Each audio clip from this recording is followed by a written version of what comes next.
Y la fogata llegó a su punto máximo. Tommy se quemó todo.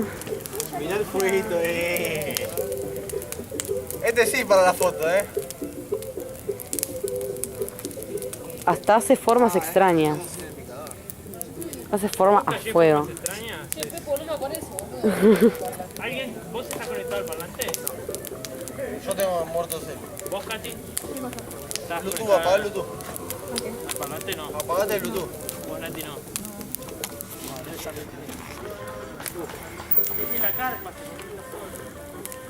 Chicos, un saludo.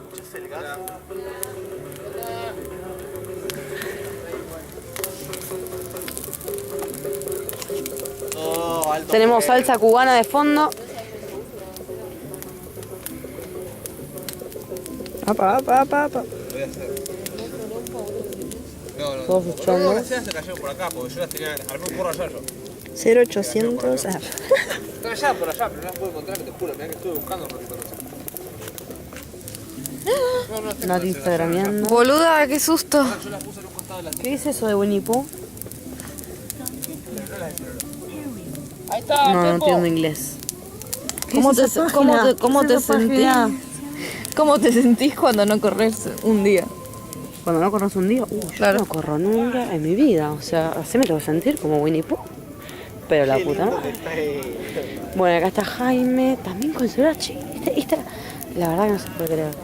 Está fijándose dónde estamos parados, me parece. O sea, el pibe es de su barrio y se fija Y dónde fija está, ¿viste? el GPS no por conoce dónde ni su está. barrio. Exactamente, se hace el cheto. Bueno, creo que estaba contratado a conectar el Bluetooth Ahí está, busca el para el parlante.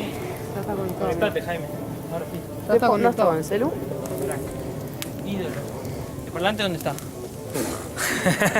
Todos dependemos de En la pierna equipos de Jaime. electrógenos. Ya Claramente. estás listo. Vamos a alcanzar un toque. Toma final al juego. Acaba de conectarse y no sabía cómo. Vamos a respirar los pies, un toque. ¿Qué trajiste? Toma.